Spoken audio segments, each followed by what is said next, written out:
বানিয়েছি, এত টেস্ট হয়েছে সে কি বলবো। খেলাম একটা, দারুণ টেস্ট হয়েছে। আমার বড় ওখানে খাচ্ছে, ওই যে দেখেন কেমন হয়েছে খেতে, দারুণ হয়েছে বন্ধুরা, হেভি টেস্ট লাগছে। আমার ছেলেও খাচ্ছে, আমার ছেলের থালাটা দেখেন, এটা আমার ছেলের থালা, ছেলেও খাচ্ছে। একটু ছেলে বলুক কেমন হয়েছে খেতে, কেমন হয়েছে খেতে বন্ধুরা। খুব টেস্ট হয়, আমি ঘরেই বানাই, এত সুন্দর খেতে লাগে সে কি বলবো।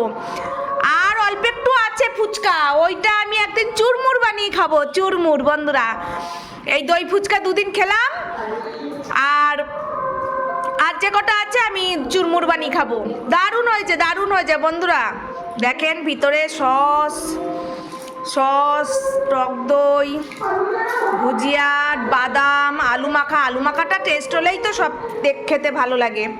যাই হোক বন্ধুরা, ভালো লাগলে ভিডিওটা একটু লাইক কমেন্ট করে দেবেন, তাহলে আবার পরের ভিডিওতে দেখা হচ্ছে। এখনের মতন টাটা।